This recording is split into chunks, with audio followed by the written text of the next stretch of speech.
ಅಭೀಷ್ಟವರ ಪ್ರದಾಯಿನಿ ಎಂದು ಭಕ್ತರು ಆರಾಧಿಸುವ ದೇವಿ ಚಾಮುಂಡಾಂಬಿಕೆಗೆ ಪೊಡಮಟ್ಟು ನನ್ನ 3 ಬೇಡಿಕೆಗಳನ್ನು ಈಡೇರಿಸಬೇಕು ಎಂದು ದೇವಿಯಲ್ಲಿ ಜನರ ಪರವಾಗಿ ಪ್ರಾರ್ಥಿಸುತ್ತೇನೆ.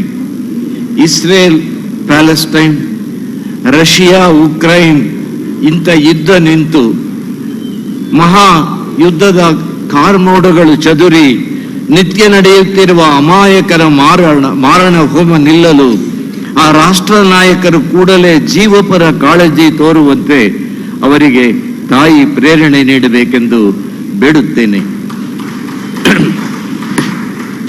ಹೆಣ್ಣು ಭ್ರೂಣ ಹತ್ಯೆ ತಡೆಯಲು ಚಾಮುಂಡಾದೇವಿಯು ತಾಯಿ ತಂದೆಯರಿಗೆ ಸದ್ಬುದ್ಧಿ ಅನುಗ್ರಹಿಸಲೆಂದು ಪ್ರಾರ್ಥಿಸುತ್ತೇನೆ. ಹೆಣ್ಣು ದೇವತೆಗಳು ತಪ್ಪಗಿರುವುದನ್ನು ಕಂಡು ನನಗೆ ಅಚ್ಚರಿಯಾಗುತ್ತದೆ.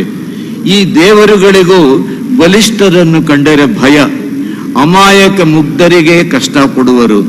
ಈ ದೇವರುಗಳನ್ನು ನೋಡಿ ಆ ದೇವರುಗಳು ಕೂಡ ಕೋಳಿ, ಕುರಿ, ಮೇಕೆ ಬಲಿ ಬೇಡುವರೆ ಹೊರತು ಹುಲಿ, ಸಿಂಹ, ಚಿರತೆ, ಕಿರುಬ ಬಲಿ ಕೊಡಿ ಎಂದು ಕೇಳಲು ದೇವರಿಗೂ ಹೆದರಿಕೆ.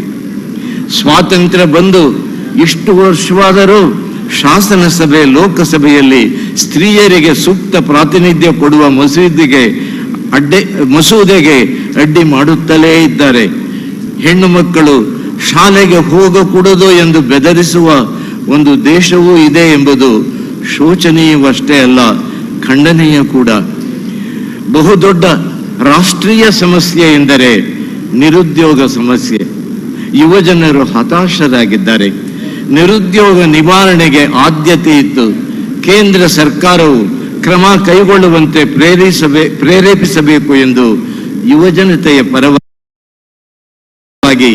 ದೇವಿಯನ್ನು ಪ್ರಾರ್ಥಿಸಿ, ನಾಡು ನುಡಿ, ನೆಲ ಜಲ, ಕಲೆ, ಸಂಸ್ಕೃತಿ ಇವುಗಳ ಸಂರಕ್ಷಣೆಗಾಗಿ ಹೋರಾಡುವವರನ್ನು ಕೊಲೆಗಾರರಂತೆ ಕಾಣದೆ ಪ್ರೀತಿ ಅಭಿಮಾನಗಳಿಂದ ಕಾಣುವಂತೆ ಆಡಳಿತಾಂಗಕ್ಕೆ ಪ್ರೇರಣೆ ಕೊಡುವಂತೆ ವಿನಂತಿಸುತ್ತೇನೆ.